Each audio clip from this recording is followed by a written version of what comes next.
unos minutos para algunos comentarios o algunas preguntas. Pero muy bien por toda la mesa. Interesantes y vinculares. Yo quería comentar sobre la intervención de la Vargas, la parte final, como lo que dice el artículo, de tiempo de discusión sobre el tema de la ideología yo de cualquier parte, yo también la contribución, sobre tipo a las revistas de trabajo de precedente. Y yo creo, ya la conclusión de después de artículo, que esa discusión, ese diálogo que fue muy respetuoso, muy considerado por parte de los dos participantes, muy amistosos, pero no dejaban de marcar sus posiciones, ¿no? De cuidar, y parecía como que no había manera de llegar a una cosa, de contenido positivo hasta el final, la diferencia de perspectivas y de posiciones. Sin embargo, yo creo que en cada uno de los maestros dejó huella esta discusión e influyó posteriormente en un ajuste, en una modificación de la perspectiva. Particularmente yo creo que el desplazamiento en temas de ideología del plano epistemológico al plano político fue el resultado en cierta medida de esta discusión. Sobre todo al dedicar a la ideología más como un instrumento de dominación que como un error, como un destino sistémico. Y también vincular a la ideología con la dirección práctica, no es la dirección teórica. En el caso de Francis Watson, yo creo que en general, no sé, me arrastraron, mi impresión en todo caso, de que él se abocó después de esto más hacia temas más concretos de la dinámica histórica y social en este país. Porque creo que esta condición que estudiamos siempre mantuvo cierta reserva para temas políticos concretos. Y creo que este diálogo también una visión un poco universal, muy general, a una visión más concreta, incluso existencial de los temas políticos.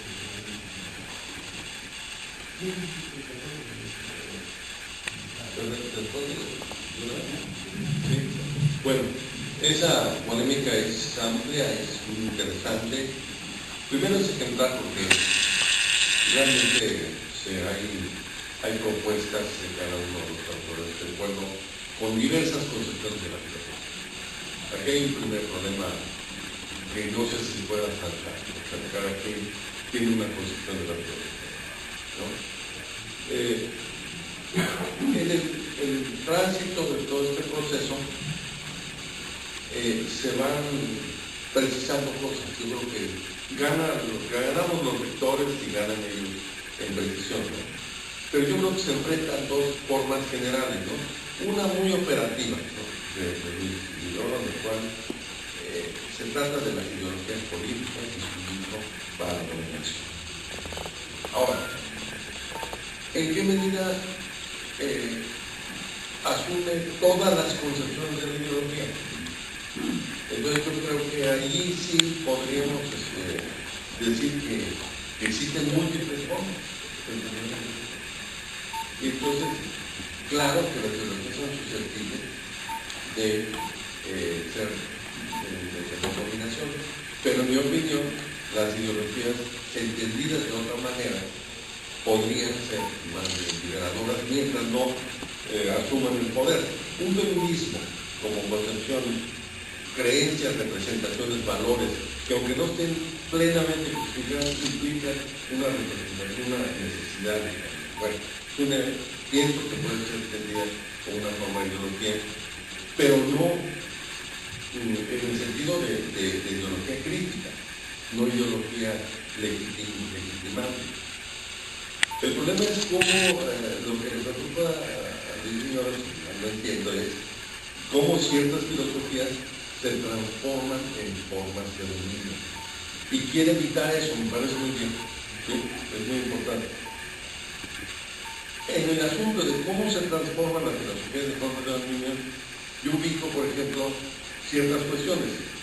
En el caso de Marx, la concepción de Marx original, digamos, ¿qué es lo que hicieron para convertirla en ideología? Pues quitarle los límites, ¿no?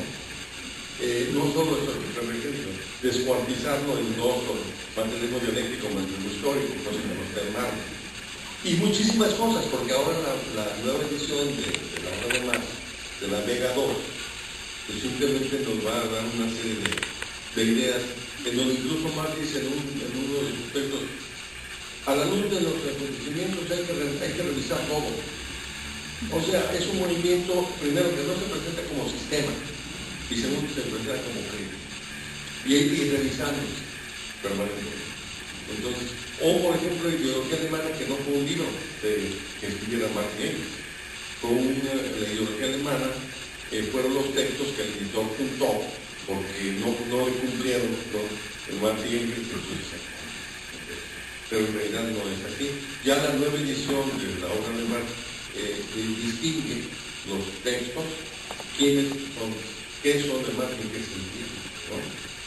Y luego muchísimos equívocos, ¿no? Que yo creo que Marx mismo posiblemente tuviera la culpa de algunos equívocos. Entonces hay filosofías que se presentan como cerradas y son susceptibles de tomar, o como dominos. Pero hay filosofías abiertas a mil interpretaciones críticas que pueden no ser dominos. ¿Cómo prevenirse? La preocupación de millones, ¿cómo prevenir que la filosofía no se convierta? Y yo coincido ahí. Lo que sí me parece repensable o razonable es que el concepto de ideología ha crecido epistemológicamente mucho, se entienden muchas cosas, en un cierto momento ciertas concepciones ideológicas pueden ser elementos positivos, ¿no? que van a impulsar un nuevo concepto del hombre en un momento dado, que aunque no son precisos, sí pueden tener una posibilidad. Ahora, en el caso de Sánchez Vázquez, utilizó el concepto muy general, la idea muy general, vinculada un poco a la idea clásica en sus primeros textos. Yo digo, bueno, en su primer texto dice, un conjunto de representaciones ideales vinculados a una clase social. Bueno, yo lo que objeto es, bueno, hay ideologías que no son de la clase social, sino que atraviesan las sociales, hay cómo está la relación entre ideología y clases sociales. Entonces yo creo que es un terreno que todavía tenemos que... hay otro elemento que es más fino y que es el tema de cómo entra la ideología y la legitimación de la teoría, que es otro tema muy fino, muy interesante, que reflexionar, ¿no? Sobre eso. Pero, en fin, el otro punto de contraste es en relación a... Nosotros no solo queremos decir qué sociedad es la mejor, y yo estoy haciendo una serie de cosas, sino queremos también que pase a la práctica, ¿no? Que se transforme. Y ahí es donde tenemos que prevenir que eso no se transforme en ideología del mundo. ¿Cómo? Mediante un concepto de democracia radical. Entonces, sosteniendo una concepción praxeológica, pero democrática profunda, creo yo que se puede prevenir y debería de prevenir estas formas de dominio que en cuanto se convierten en creencias populares, hay el tipo que viene y que aprovecha, ¿no?, ese proceso para luego imponer su posición de poder, como con una democracia.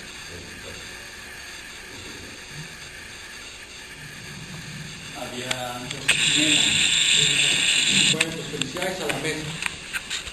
Quiero hacerles una pregunta a los cuatro, ¿no? Y contesto el que quiere. Y tomando como punto de partida la relación entre Villoro y Sea, ¿no? Se está hablando de la debate, la relación entre Villoro y Sánchez Vázquez, pero también la relación con C es muy importante, ¿no? Porque pues, es el gran filósofo mexicano de la segunda mitad del siglo XX, y más digamos, el de mayor repercusión, ¿no? Y bueno, Gabriel mencionó esta polémica que hubo, ¿no?, en los años 60 entre Villoro y Sea, pero en la mesa se mencionaron tres características de la filosofía de Villoro posterior a los años 80, ¿no? Que es una filosofía liberadora, ¿sí?, una filosofía que defiende la autonomía autónoma y una filosofía plural. Ahora, estas tres características, y es la pregunta, ¿no les parecen a ustedes que son características también de la filosofía de Leopoldo Sea? Pues la pregunta es la siguiente. Encontramos en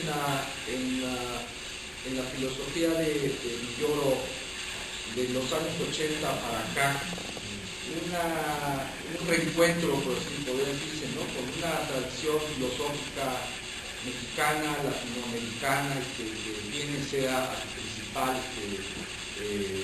figura. Podemos decir que hay este movimiento, ¿no?, de encuentros.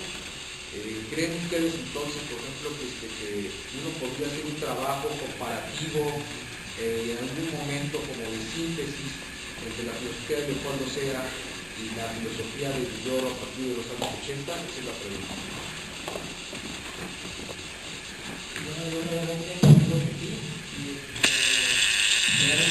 Por aquí una compañera que se llama Raquel, hizo una tesis con Sea, y no recuerdo si por ahí menciona algún pasaje de la relación con Villoro, ¿no?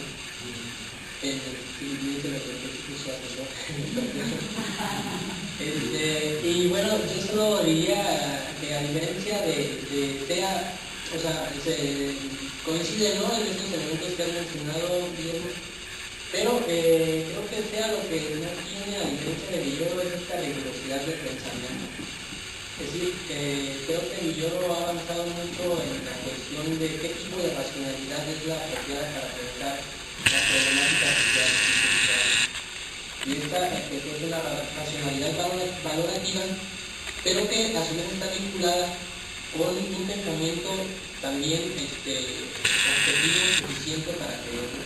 Entonces, creo que en rigurosidad tenemos el pensamiento de Villoro supera pues a Sea, ¿no?, sobre todo con el concepto de autenticidad, porque Sea, por ejemplo, piensa en lo propio, ¿no?, piensa que hay que construir una filosofía propia y una cultura propia, pero se confunden estas cosas que nos lleva a esta ignora entre lo auténtico y lo propio de lo que es.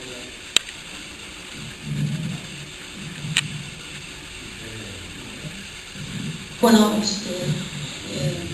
me remito a Conciencia y Posibilidad Mexicana para responder. Me remito a esa obra de Sea.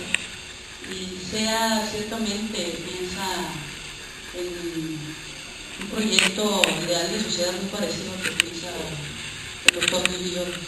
Piensa en esta unidad de la diversidad, dice.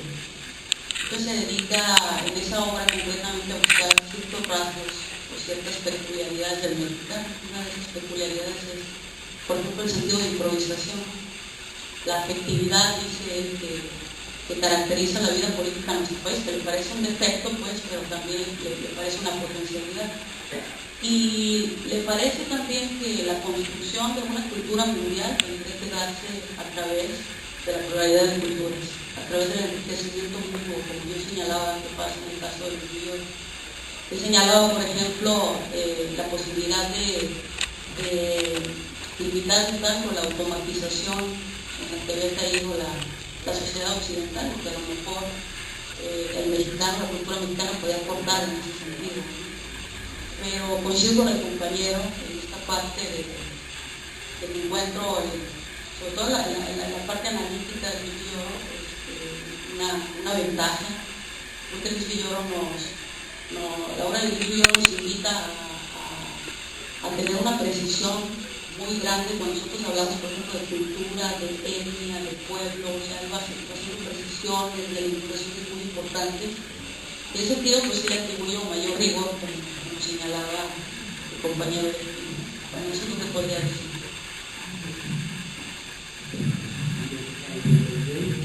Bueno, aquí en esta relación, yo creo que hay ciertos puntos de acuerdo. La crítica a una repetición, ¿no?, de lo que nos ocurre mucho y sigue ocurriendo, repetir las filosofías de otras partes. Entonces, y eso es lo que yo no. Segundo, la búsqueda de la superación de la dependencia, ¿no?, de un país dependiente. Tercero, pensar en la liberación. Lo que pasa es que se mantuvo dentro del estoicismo. Se mantuvo dentro del estoicismo y no avanzó a una relación más compleja. Primero, a una precisión del concepto de ideología, como se muestra en la polémica. Y segundo, a una relación con la ciencia, ¿sí?, con la filosofía basada en el ejercicio.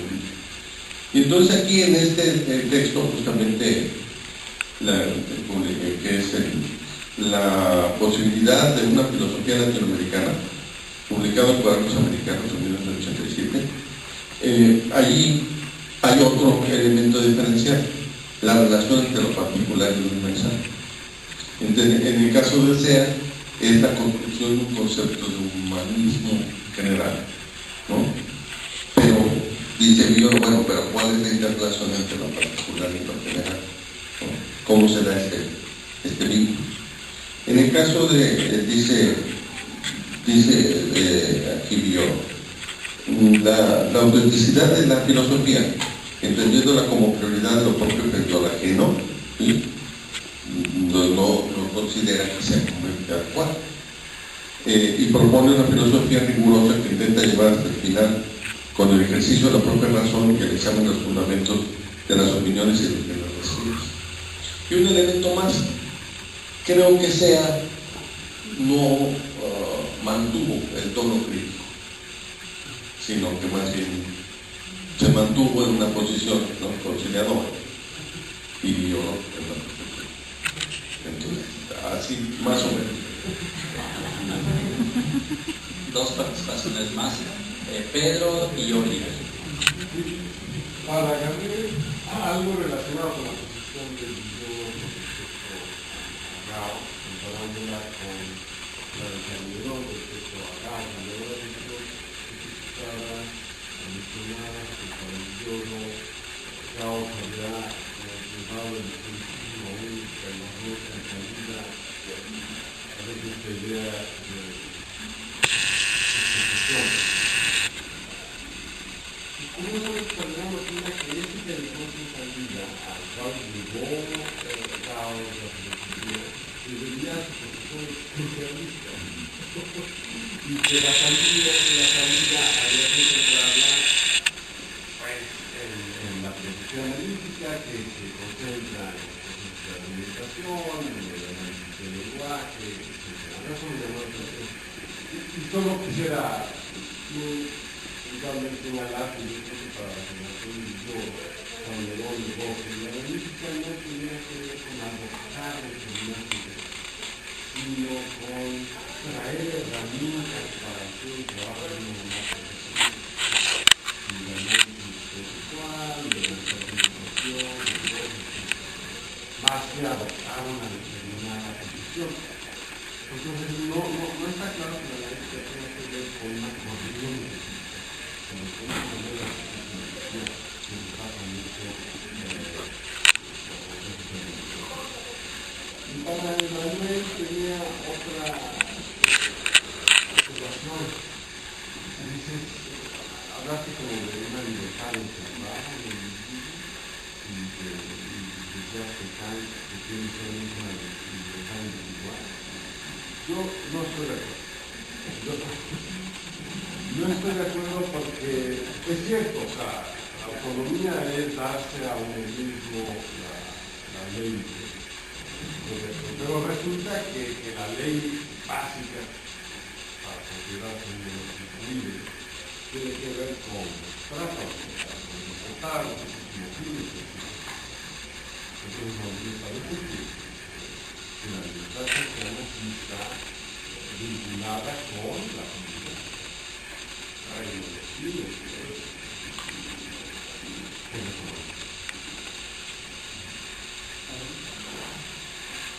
Sí, bueno, aquí hay un primer problema. Yo sí creo que sí es importante introducir tardíamente el tema de la lógica simbólica de la del funcionario. ¿Sí? Es importante porque es un proceso de modernización de la organización. El problema es que cada uno de los Rossi, Almerón, lo toma de diversa manera. Yo en Villoro considero que de ninguna manera aceptan ciertos presupuestos de la política. O unos sí y otros no. Es una posición crítica. Ahora, en términos generales, digamos, hay que distinguir entre el momento inicial del positivismo lógico y luego las diversas corrientes que pertenecen al espíritu que tú estás diciendo, ¿no? Un estilo de pensamiento, pues ya te dibuja todo, ¿no? Pero la idea inicial del positivismo lógico, ¿no? De que la filosofía solo es meta teórica, pues se contrasta con la filosofía política en el sentido de decir que la filosofía sí puede reflexionar sobre el proceso de lo real.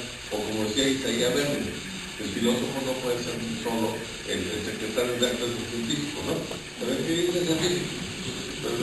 No, sino también la filosofía puede ser. Entonces yo creo que nos presenta en un cambio completo de la relación filosofía-sociedad, filosofía-ciencia.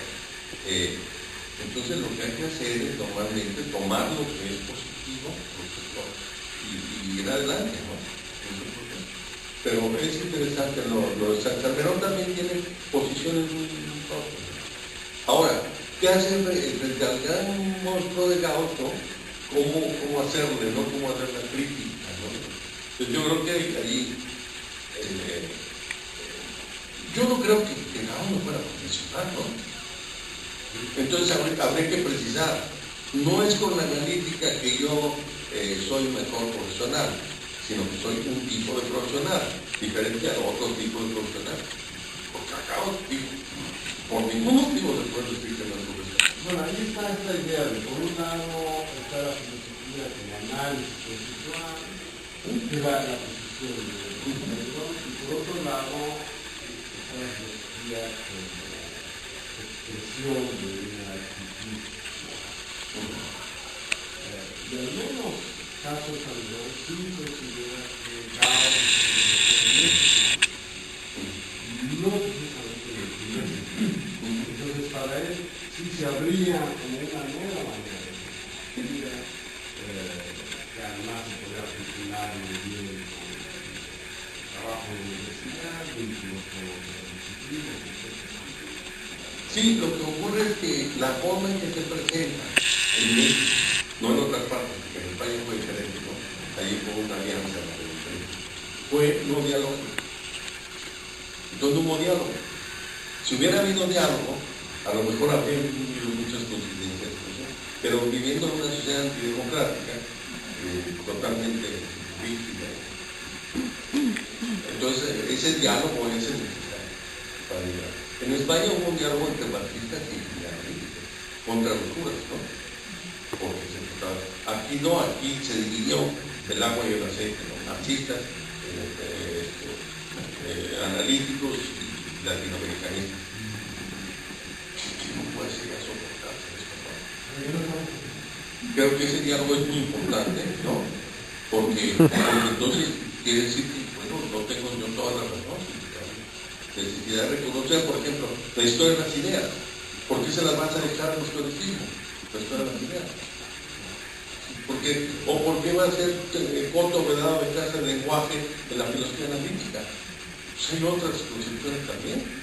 Entonces yo creo que eso de los cortos vedados, eliminarlo y diálogo entre concepciones filosóficas para con argumentación llegar a la cierta.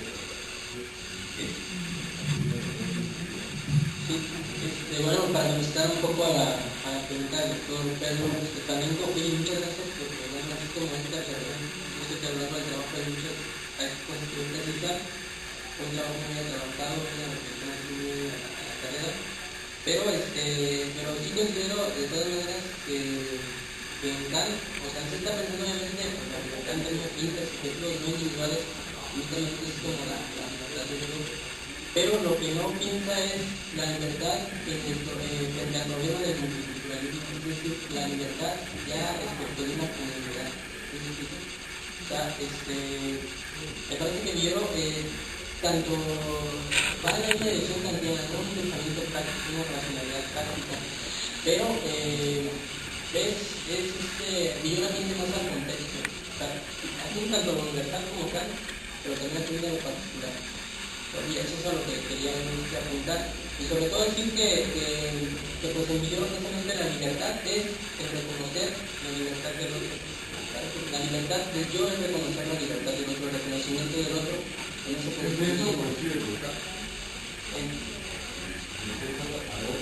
sí, pero no es pensado desde creo que bueno, no es desde la interpretación de Kant a la luz de Adorno o otros autores como Levinas, que es un pensamiento de la identidad, ¿no? Piensa desde lo dignidad, desde lo idéntico, en cambio Villoro tiene un pensamiento más bien de la alteridad, ¿no? Eso es lo que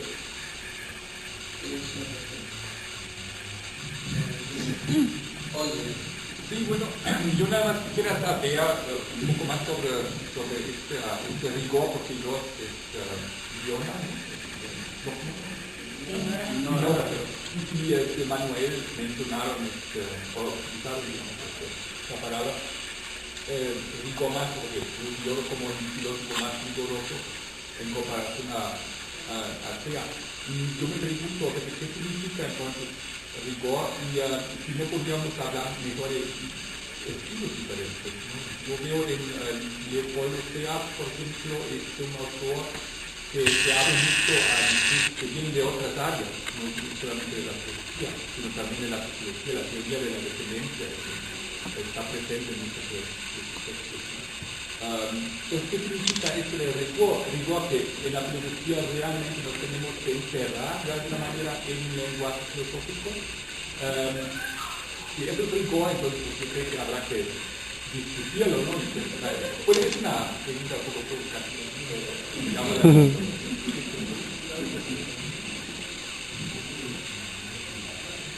Yo nada más, la cuestión del rigor en el Villoro es por un lado tanto el aspecto analítico, pero también el aspecto vital, el aspecto existencial. Es decir, Villoro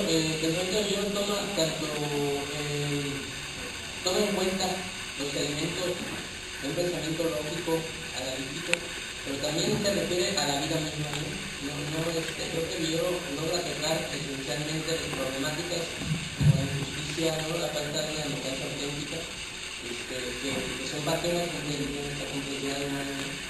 Y yo de rigurosidad también tiene que ver, bueno, que tiene relación con lo que acabo de decir, pero tiene que ver con este ejercicio de ir de lo universal a lo particular, esta dialéctica filosófica de ir de lo universal a lo particular y de lo particular a lo universal.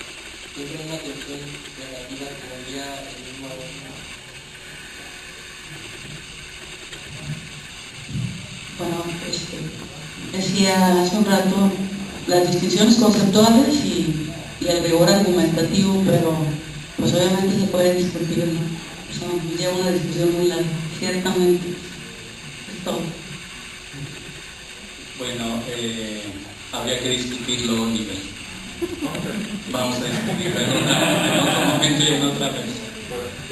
Les agradecemos muchísimo a los ponentes su participación en sus trabajos, a ustedes su asistencia. Muchas gracias. Nos vemos en unos minutos más. ¿Cuántos? 5 minutos más. Para